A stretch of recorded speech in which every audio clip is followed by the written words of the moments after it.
When you want to graph your data in order to analyze the things you have three options. You can either use one vector or one axis to analyze one variable at a time. That way you can see all the ways that the data is being grouped on that specific variable. You can also graph two variables at once, and you can see how each variable influences the samples individually and how they influence the samples at the same time. The interaction between the two different variables. And the third option is using the three different axes, using the 3D three dimensions in order to see how those variables are going to be placed based on those three variables that you're analyzing. Now, these are all really good ways to analyze your data, but what happens when you have more than three variables? Normally, you cannot graph four dimensions on a normal plane, so you gotta search for new ways to do that. And one of those ways is using PCA. Principal component analysis, what it does is you have this specific graph with multiple variables with all of your samples. And what PCA is going to do is going to reduce the complexity of your variables and boil them down into new variables, which are called principal components. And with those principal components, you're going to be able to see how your samples are going to be distributed when it explains the variation of all of those variables. Now, it allows you to uncover patterns, right? When you simplify the variables by creating new ones, those variables are going to have all of the variation of the previous variables. And you're going to see how the samples are going to basically separate themselves. Maybe it's not going to happen, but if it happens, you're going to see it. And you're going to be able to uncover information that's not going to be as easy if you simply saw the numerical data. In addition to that, if you have multiple samples and you want to filter out the samples that are not appropriate or considered outliers, PCA can allow you to do that as well by seeing how the clusters for each sample is distributed, and by placing confidence ellipses around the clusters, you're going to be able to remove those samples with a little bit more confidence on if they're outliers or not. Now, take into account, consider that each variable in the original data is going to be treated as a vector. In the sense of physics, when you think of a vector, you're thinking of a value that has a magnitude and a direction.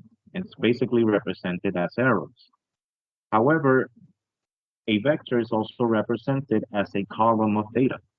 So in the case of temperature, you might have a column of data for temperature, which you have a specific temperature for each sample in your data. So a table in Excel is going to be your matrices, going to be that set of multiple vectors, and that's what basically principal component analysis is going to be summing up in order to create new variables. Now, what we're going to do is transform those variables into what's known as a principal component, which is a variable that's new. It's a variable that describes the place of your specific matrices of variation, explains the place that best fits all of that variation. We're going to see that a little bit more later. Now, here are some of the things that you can do with PCA. Specifically, PCA has been used. Let me get the marker over here.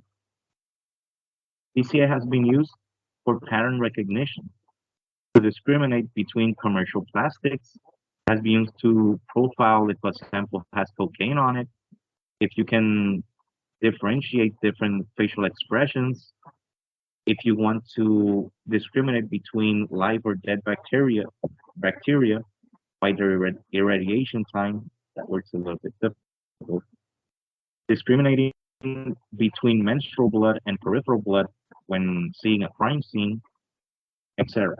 There's a lot of things that you can use PCA to. Now, PCA is not limited to chemistry. Originally, the area of multivariate analysis was developed in psychology, and then it was moved to biology, and then to chemistry and other places.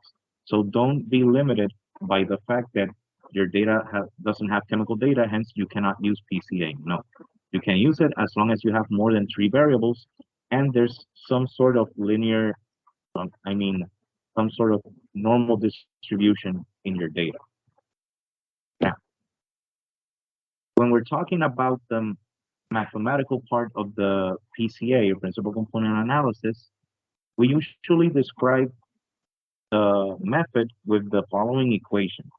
And in this equation, you have the x part of the equation being the matrix that you're going to be placing on the PCA, that specific table of data that you acquired and you want to throw at the PCA to see the variation. Normally, when you're when you're developing your PCA model, you want the samples to be placed in rows and the variables to be placed in columns. And once you do that, when you develop a PCA, you're going to have two different matrices from the PCA. You're going to have the scores matrix, which is explaining the variation between the samples in your data. Okay, so initially you have your data. Now you have transformed the data by creating new principal components. You're projecting your data onto the principal components. And by doing so, you're going to see a projection of each sample with regards to their variation. I'm going to show you that graphically later, but that's what the scores matrix gives you. After that, you have the loadings matrix, where instead of seeing the variation in your samples, you're seeing the variation in your variables. This is also a very useful tool for PCA, and both the scores and the loadings are the building blocks of the analysis you do for variation. When you have those two matrices, then you're going to have a new matrix, which is called the error matrix. However, the data that you have there is not considered erroneous. It is not considered even noise. It's simply data that we do not know or we cannot explain. It's variation that we cannot explain. And what we normally do with the variation that's not explained, if you already did a principal component, all of the data, all of the variation that you use to create the first principal component, you're going to throw it to the other side, and the matrix of the unwanted variation is now going to be the new X matrix. Okay, so let's start by the beginning. Here we have our mathematical equation. We have our matrix of data. The data is going to be transformed into different matrices. The scores matrix for the sample variation and the loadings matrix for the variables variation. And then you're going to have another part, which is going to be the variation that that specific principal component was not able to explain. That variation that you cannot explain, you're going to use it as your new X matrix, that word confuses me. The X matrix, and then you're going to continue the process all over again to get the other principal component. Now, another concept mathematically that's really important to understand is projection. When you're dealing with PCA, what you're doing is you have two different vectors. And if you multiply those two vectors, you're going to project one vector onto the other. In this case, if we project W into V, you're going to see in a more simplistic way, it's like projecting the shadow of that specific W matrix. If you place the flashlight onto it, the shadow that's projected from the W to the V, that's going to be the value that is projected when you multiply the two vectors. It's a bit difficult to wrap your head around. However, that's the main concept between PCA. What you do is you use the equation below, right here. in order to multiply the two vectors. And when you multiply the two vectors, it's going to give you one scalar value. And that scalar value is that point where the W matrix was projected for the V matrix in this specific example. Not matrices, sorry, vectors. Now, when you're dealing with PCA, you're going to calculate a loading vector.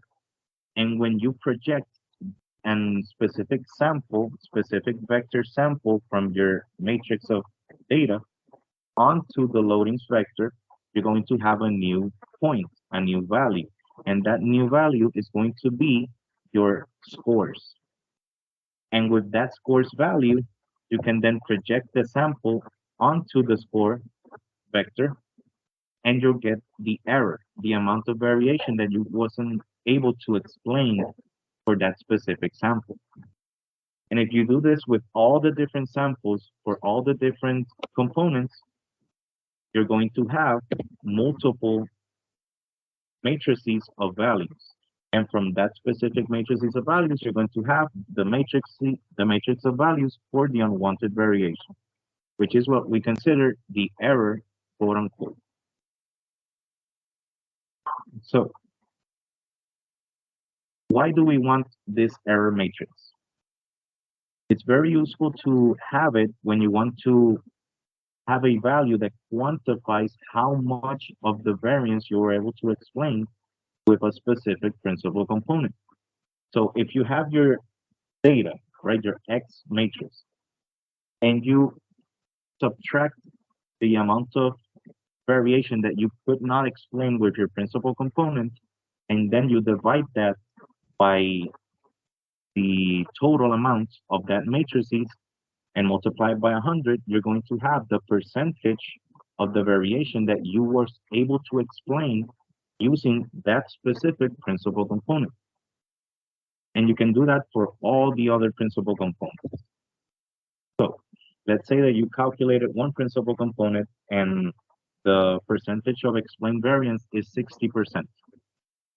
What that means is that your data, which has the 100% of variation, that principal component explains 60% of that variation. So you still have 40% of the variation that you were not able to explain. So what can you do with that? What you do is you basically subtract everything and you leave only the error matrix, which is the unwanted variation, and you place it as the new X matrix. And you repeat the process. You go and you create another principal component. And by doing so, you're going to get another eigenvector, which is going to explain some of the variation in your data. In this case, principal component 2 was able to explain 25% of my data. The previous one explained 60%. Now this one explains 25%.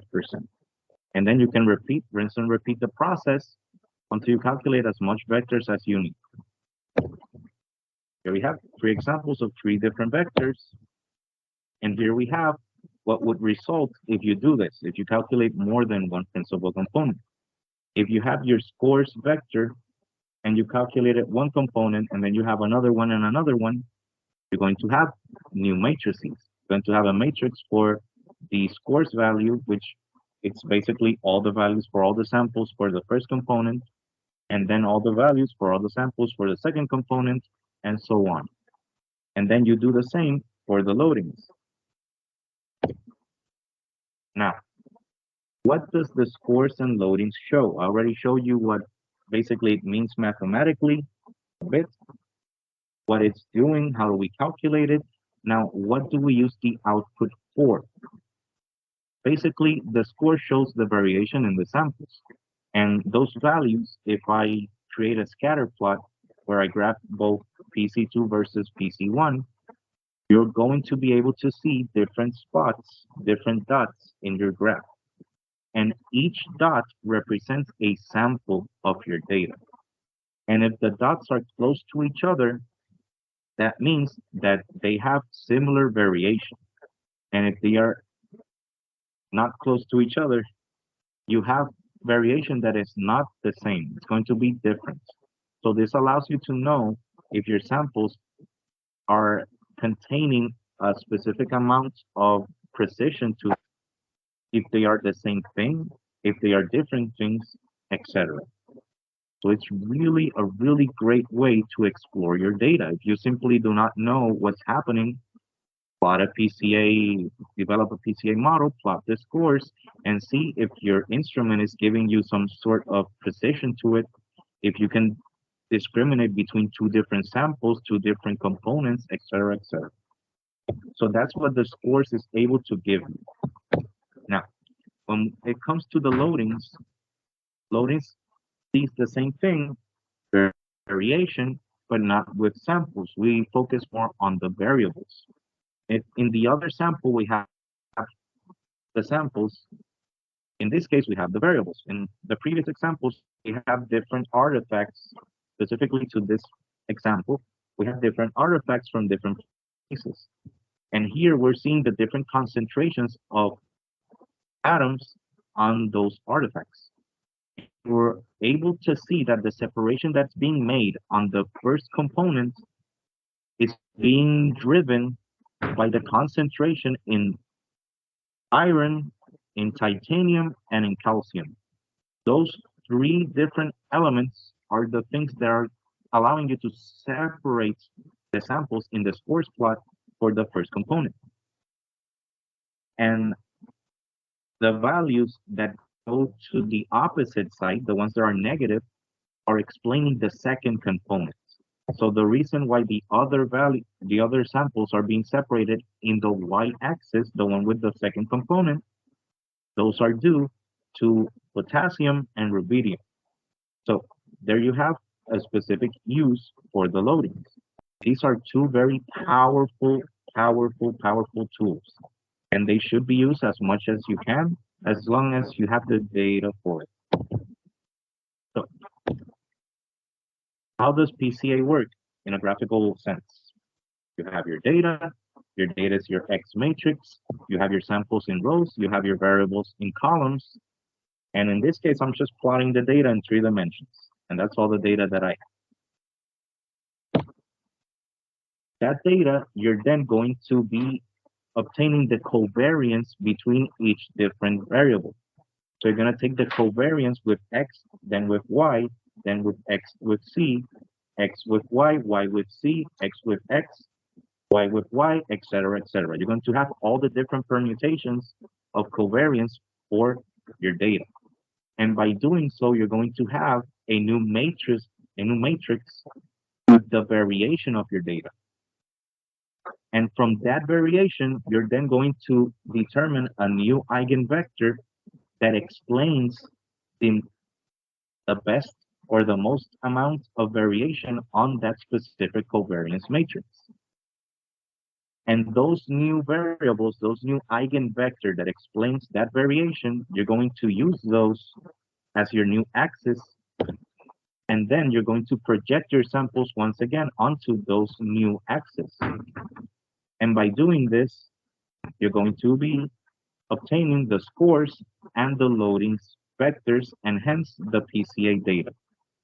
Okay, so this is basically how it works in a more graphical way. This method is known as singular value decomposition. And if you take a course on linear algebra, this is basically the last thing you're going to see on it, or it's going to be the most difficult thing you're going to see on it. This involves a lot of matrices, vectors, transformations, etc., etc.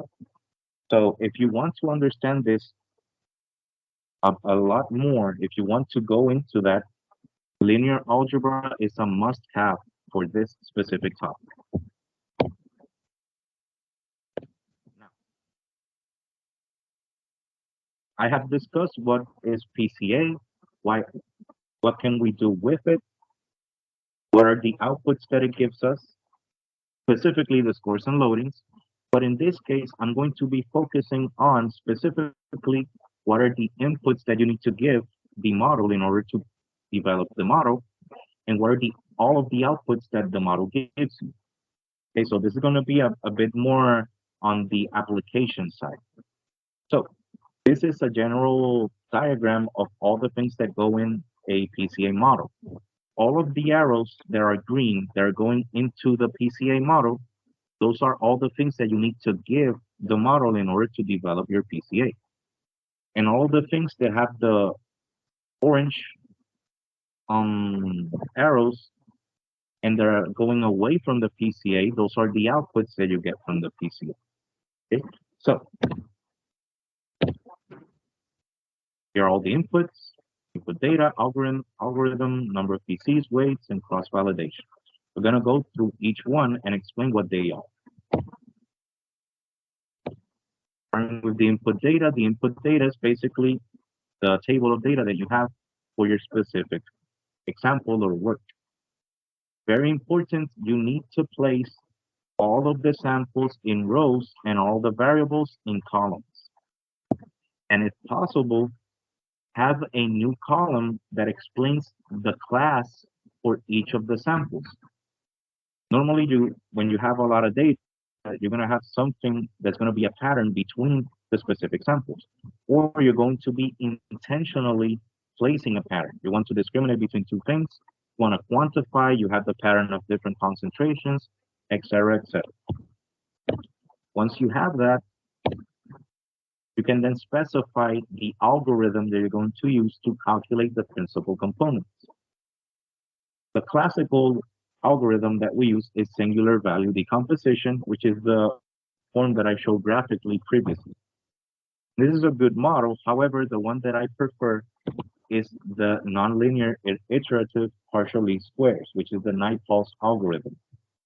This algorithm is basically an iteration, it projects one value with the other, produces the scores, then the loadings, yada, yada, yada, and it's going to repeat the process a lot of times until it has the minimum amount of error possible, and then it gives you that specific score and loading for the specific principal component. From what I've known or what I have heard, the Naipaul's algorithm can still work if your table is missing data. But if you had an entire matrix of data and you're missing two or three values with singular value decomposition, what I have understood is that it's not going to run if you're missing those values. However, Naipaul's is going to run. Normally, I prefer using Naipaul's. I place a maximum of 100 iterations when I'm creating my principal component model. So these are the two algorithms, then the number of PCA components. Normally, when you have multiple PC components, principal components, the first one's going to have the majority of the variation of your data. It's going to explain the majority of the variation. When we're talking about the second principal component, that one's going to explain the maximum amount of variation that's left from the amount that already the PC1 explained. So the amount that the PC1 explained, you're going to remove that. And from the one that you have left, PC2 is going to be the one that explains the majority of that variation.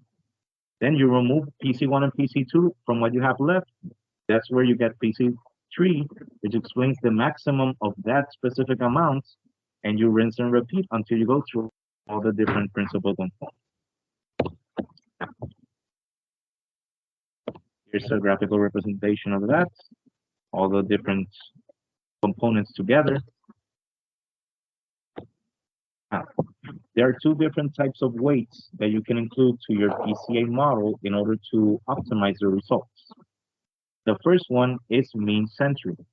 It's basically when you have different variables, each variable is going to have their own mean, their own average value, and they're going to have their own standard deviation value.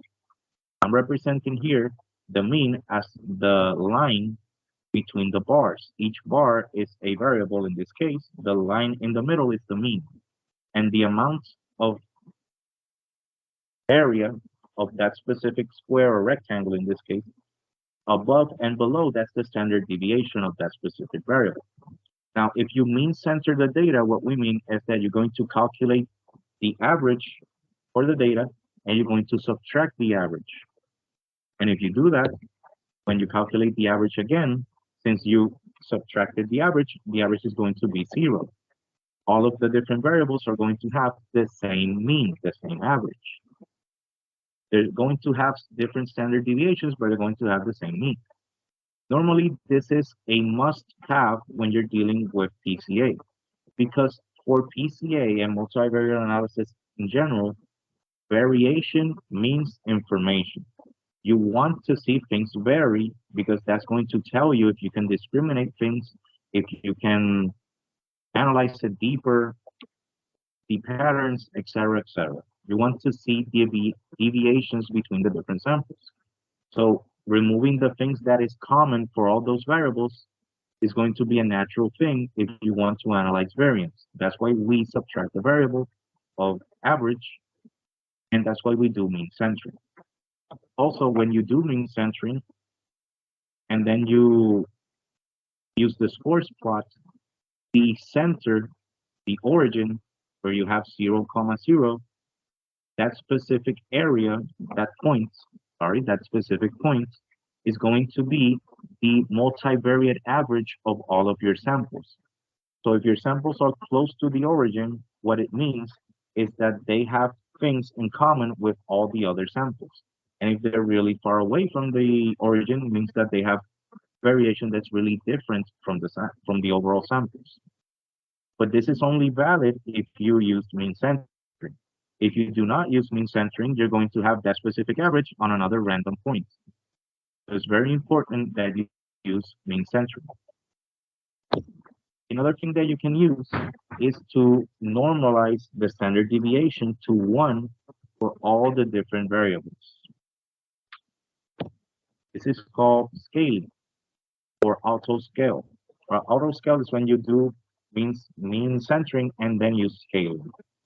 But when you do this, when you give the same standard deviation for all the variables, you're allowing variables that have very little variation to compete with variables that have a lot of variation. Let's have, for example, you have the pressure in a specific system. Maybe the pressure is not going to vary a lot because you're not using um, different vacuums or something like that. But if you're using temperature, temperature might vary a lot more than pressure. When you do the PCA, since the variable of temperature varies a lot more than the variable of pressure, the model is going to be biased against pressure. And that's why you need to do auto scaling. You need to remove the mean and normalize the standard deviation in order to have all of the variables to compete on a equal plane level, field for them to be analyzed. So that's very important right there. If you're working with spectral data, you only use the mean. You only use the mean when you work with spectral data. You do not do scaling because all of the variables in the mean are the same variables. You're using either wave number or Raman shift or frequency, etc., etc. But they're all the same variable, simply different magnitudes of that variable.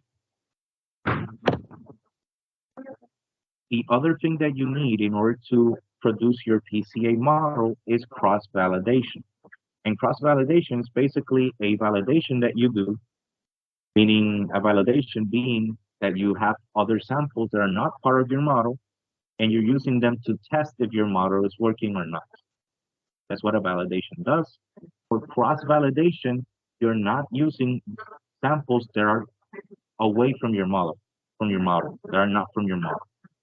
What you're doing is using your own samples inside of the model, using those samples to validate your model.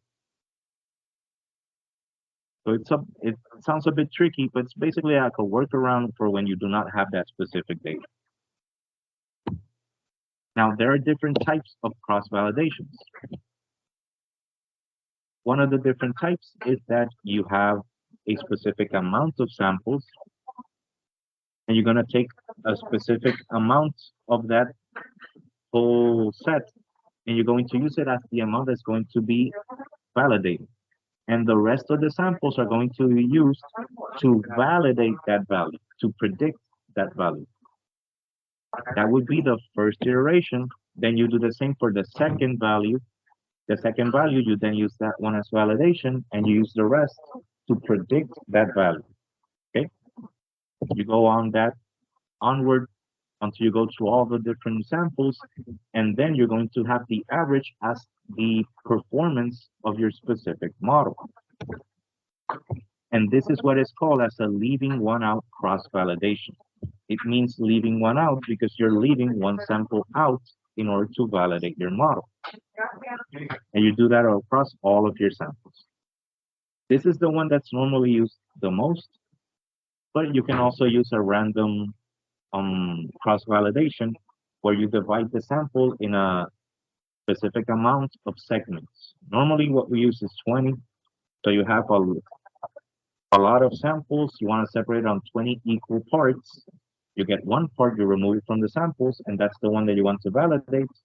You have the model and you validate that specific sample, you predict it, and then you do the same through all the samples.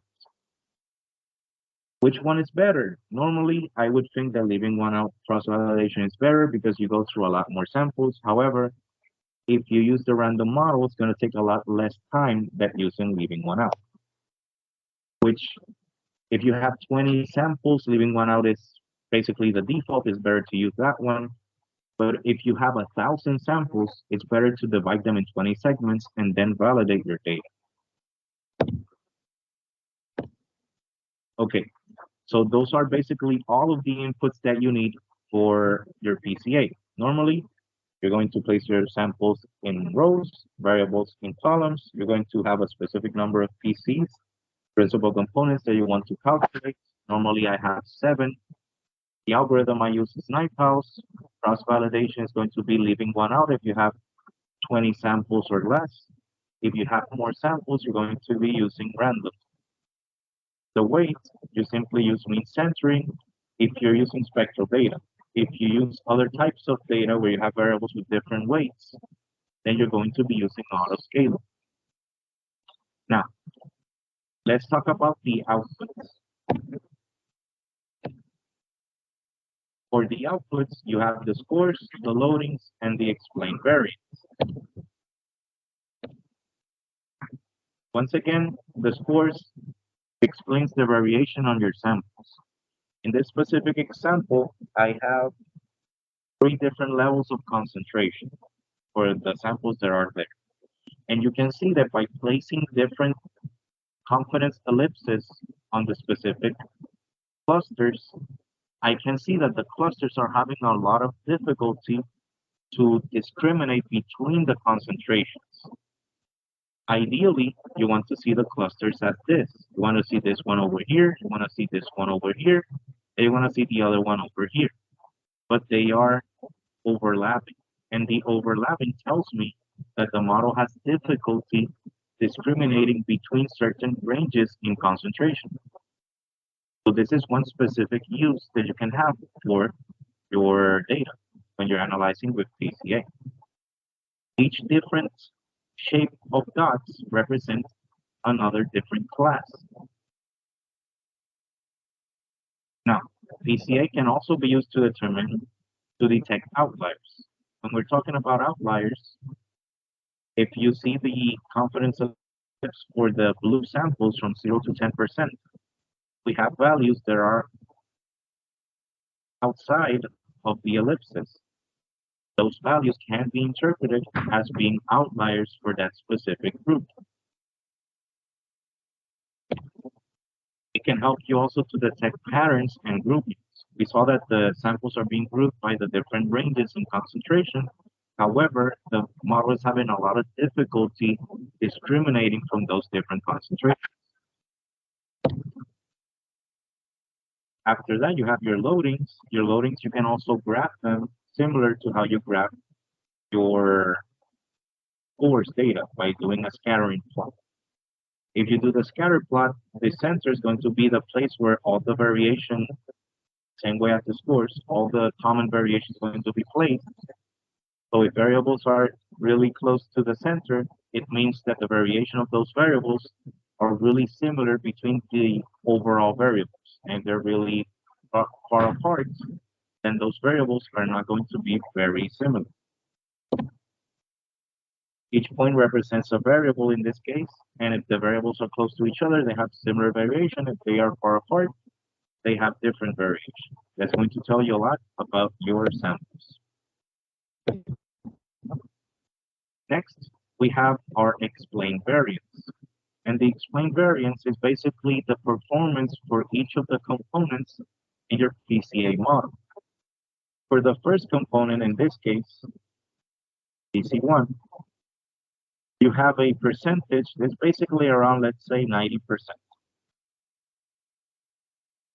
That's a really nice number. It means that basically that principal component was able to explain 90% of the variation in your data.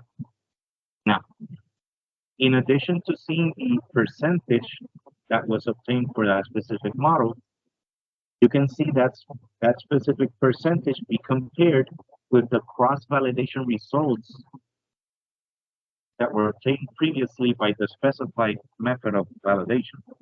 And if we use those two lines, if the two lines are very close to each other, it means that the PCA is not having a lot of trouble at discriminating or explaining the variation that you want to explain. It's actually doing a really good job. And you're seeing it here, where you have two different types of samples. You have the green diamonds and you have the green squares. And that specific line, that's the PCA model. And it's basically doing its job as best as it can to discriminate between the two. And this is represented visually as a mattress. If you have your bed, here you have enough space to move basically from left to right, up or down, and you're not going to fall, all being not classifying correctly. Now, what happens if the lines do not have the same flow, the same area? They're not overlapping completely. If you're not overlapping at the first PC, the first principal components, then you're having an underfitting problem. And what this means is that your data is not fitting the data that you want to discriminate appropriately. It lacks complexity in order to have good results. Here we can see it by comparing the gray squares with the green diamonds.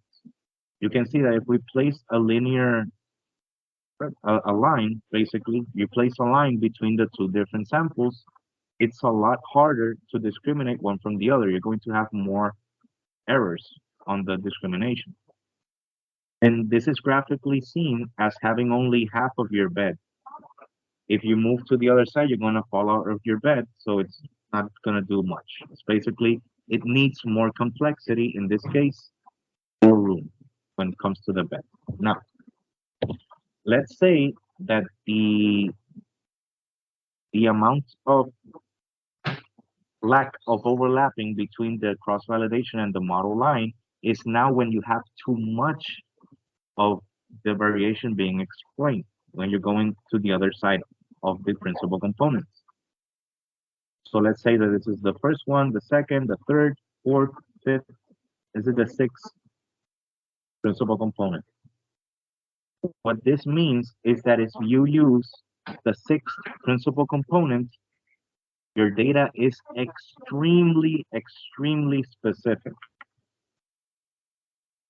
A way to represent this when discriminating between two different samples, your gray squares and your green diamonds, is by having a line that really specifically goes around all of the samples that are not green diamonds. And you might see this and you say, wow, this is great because it's discriminating everything. But it's discriminating everything for this specific data. If you place new data, it's not going to do a good job because it's too specific. And we can see this happening if we basically make our bed with the shape of just one pose that we use to sleep. If we do this, if we change the pose, we're going to fall out of the bed. So there's that saying that says that everything in excess is bad. Having a model that's not well defined is going to be bad. But having a model that has too much decline is also going to be bad. Now, where can you use PCA? You can use PCA for free using Python. I think specific, yes, scikit-learn is one of the different modules that you can use in order to develop a PCA model. Additionally, you can use R, and that's the one that I'm currently using. And you can use it for free as well. In this case, since R is made for statistics, it already contains the PCA model integrated. So you only have to do the programming in order to get the specific things you want in a specific way. You can also use the JavaScript in Science. And in order to calculate your PCA, this is basically a website. You can use Origin Pro, if I'm not mistaken. Origin Pro allows you to develop PCA models. However, you have to pay over $90 a year, if I'm not mistaken. You can use Excel add-ins, which you also have to pay specific amounts. You can use Excel stat, also a specific amount. You can use MATLAB to do PCA. You can use PLS Toolbox, which is a specific part of MATLAB, which is done from Eigenvector Research, another company. Or you can use the standalone chemometric software Solo, which is basically the MATLAB PLS Toolbox, but without the MATLAB. You can use Minitab, and you can use Unscrambler, which is basically my favorite option. However, I'm trying to transition more into R in order to succumb the hit of the amount of money that you need in order to use that specific program. However, Unscrambler is really, really good, very user friendly, and it's a great option when you want to use PCA. Now, here are references,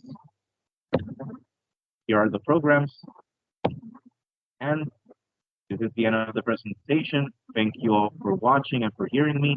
If you have any questions, feel free to ask.